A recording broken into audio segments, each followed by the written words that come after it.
Hi, my name's Billy, and tonight on Reading with Billy, I'm going to read Edgar Allan Poe's The Telltale Heart. Let's begin. True, nervous, very, very dreadfully nervous I had been and am. But why, will you say, that I am mad? The disease had sharpened my senses, not destroyed, not dulled them. Above all was the sense of hearing acute. I heard all things in the heaven and the earth.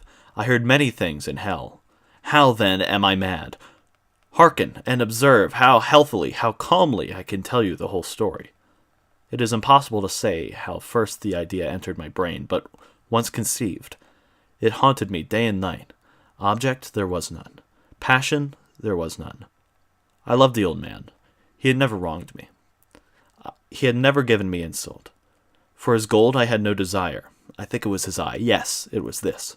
He had the eye of a vulture, a pale blue eye with a film over it. Whenever it fell upon me, my blood ran cold, and so by degrees, very gradually, I made up my mind to take the life of the old man, and thus rid myself of the eye forever. Now this is the point. You fancy me mad. Madmen know nothing. But you should have seen me. You should have seen how wisely I proceeded, with what caution, with what foresight, with what dissimulation I went to work. I was never kinder to the old man than during the whole week before I killed him, and every night, about midnight, I turned the latch of his door and opened it, oh so gently. And then, when I had made an opening sufficient for my head, I put in a dark lantern, all closed that no light shone out, and then I thrust in my head. Oh, you would have laughed to see how cunningly I thrust it in. I moved it slowly, very, very slowly, so that I might not disturb the old man's sleep. It took me an hour to place my whole head within the opening, so far that I could see him as he lay upon his bed. Ha! Would a madman have been so wise as this? And then, when my head was well in the room, I undid the lantern cautiously. Oh, so cautiously. Cautiously, for the hinges creaked. I undid it just so much that a single thin ray fell upon the vulture eye. And this I did for 7 long nights, every night just at midnight. But I found the eye always closed, and so it was impossible to do the work.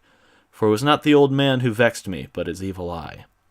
And every morning, when the day broke, I went boldly into the chamber and spoke courageously to him, calling him by name in a hearty tone and inquiring how he had passed the night. So you see, he would have been a very profound old man indeed to suspect that every night, just at 12, I looked in upon him as he slept. Upon the 8th night, I was more than usually cautious in opening the door. A watch's minute hand moves more quickly than did mine. Never before that night had I felt the extent of my own powers, of my sagacity. I could scarcely contain my feelings of triumph. To think that I was there, opening the door little by little, and he did not even dream of my secret deeds or thoughts. I fairly chuckled at the idea, and perhaps he heard me, for he moved in the bed suddenly, as if startled. Now you may think that I drew back, but no. His room was as black as pitch with the dark thickness, for the shutters were fastened, through fear of robbers.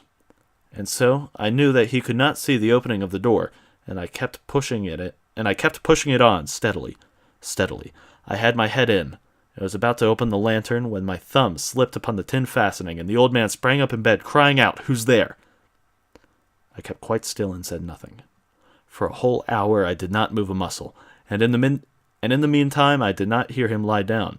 He was still sitting in the bed, listening, just as I have done night after night, hearkening on to the death watches on the wall. Presently, I heard a slight groan, and I knew it was the groan of mortal terror. It was not a groan of pain or relief, oh no.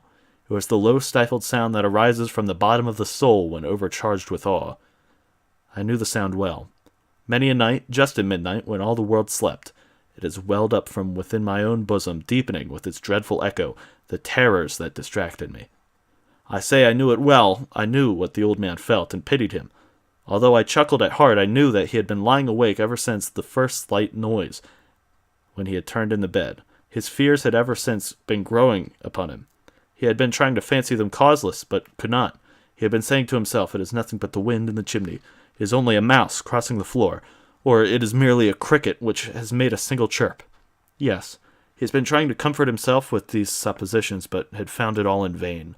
All in vain, because death, in approaching him, had stalked with his black shadow before him, and enveloped the victim.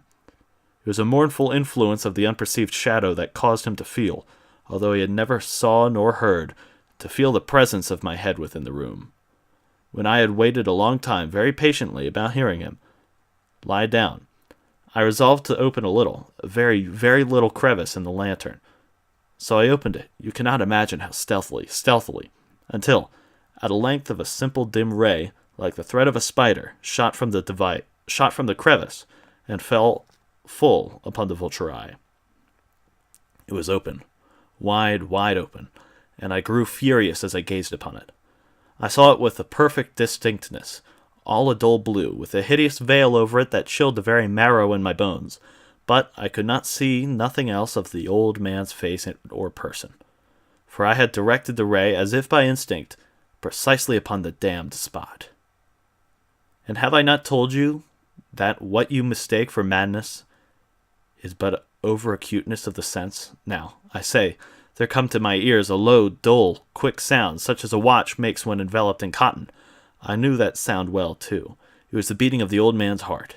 It increased my fury as the beating of a drum stimulates the soldier into courage.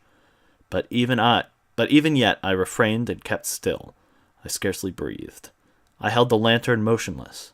I tried how steadily I could maintain the ray upon the eye. Meantime, the hellish tattoo of the heart increased. It grew quicker and louder every instant.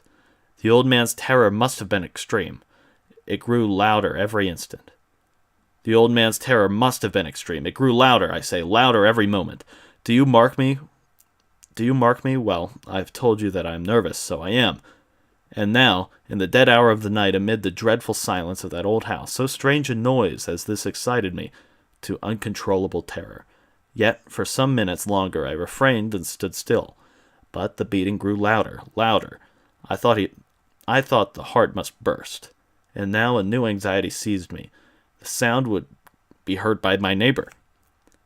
The old man's hour had come. With a loud yell, I threw open the lantern and leapt into the room. He shrieked once only. In an instant, I dragged him to the floor and pulled the heavy bed over him.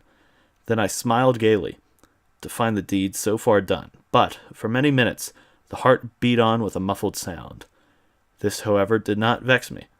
It would not be heard through the wall. At length it ceased. The old man was dead. I removed the bed and examined the corpse. Yes, he was stone dead. I placed my hand upon the heart and held it there many minutes. There was no pulsation. He was stone dead. His eye would trouble me no more. If still you think I'm mad, you will think so no longer when I describe the wise precautions I took for the concealment of the body. The night waned, and I worked hastily, but in silence. First of all, I dismembered the corpse. I cut off the head and the arms and the legs. I then took up 3 planks from the flooring of the chamber and deposited all between the scantlings. I then replaced the boards so cleverly, so cunningly, that no human eye, no, not even his, could have detected anything wrong. There was nothing to wash out, no stain of any kind, no blood spot whatsoever. I had been too wary for that. A tub had caught all. When I had made an end of these labors, it was 4 o'clock, still dark as midnight. As the bell sounded the hour, came a knocking at the street door. I went to open it with a light heart, for what had I now to fear? There entered 3 men, who introduced themselves with perfect suavity as officers of the police. A shriek had been heard by a neighbor during the night. Suspicion of foul play had been aroused. Information had been lodged at the police office, and they, the officers, had been deputed to search the premises. I smiled, for what had I to fear? I bade the gentleman welcome. The shriek, I said, was my own in a dream. The old man I mentioned was absent in the country. I took my visitors all over the house. I bade them search well. I led them at length to his chamber. I showed him his treasures, secure, undisturbed. In the enthusiasm of my confidence, I brought chairs into the room and desired them here to rest from their fatigues, while I myself, in the wild audacity of my perfect triumph, placed my own seat upon the very spot beneath which reposed the corpse of the victim. The officers were satisfied. My manner had convinced them. I was singularly at ease. They sat, and while I answered cheerily, they chatted of familiar things, but ere long I felt myself getting pale, and I wished them gone. My head ached, and I fancied a ringing in my ears, but still they sat and still chatted. The ringing became more distinct. It continued and became more distinct. I talked more freely to get rid of the feeling, but it continued and gained definiteness, until, at length, I found that the noise was not within my ears. No doubt now I grew very pale. But I talked more fluently, and with a heightened voice, yet the sound increased. And what could I do? It was a low, dull, quick sound, much with the sound as a watch makes when enveloped in cotton. I gasped for breath, and yet the officers heard it not. I talked more quickly, more vehemently, but the noise steadily increased. I arose and argued about trifles in a high key with violent gesticulations, but the noise steadily increased. Why would they not be gone? I paced about the floor to and fro with heavy strides, as if excited to fury by the observations of the men. But the noise steadily increased. Oh God, what could I do? I foamed, I raved, I swore. I swung the chair upon which I had been sitting and grated it upon the boards, but the noise arose over all and continually increased. It grew louder, louder, louder, and still the men chatted pleasantly and smiled. Was it possible they heard not? Almighty God, no, they heard, they suspected, they knew. They were making a mockery of my horror. This, I thought, and this I think. But anything was better than this agony. Anything was more tolerable than this derision. I could bear their hypocritical smiles no longer. I felt that I must scream or die, and now, again, hark! Louder, louder, louder, louder! Villains! I shrieked. Dissemble no more. I admit the deed. Tear up the planks. Here, here. It is the beating of his hideous heart. And that concludes my reading of Edgar Allan Poe's The Telltale Heart.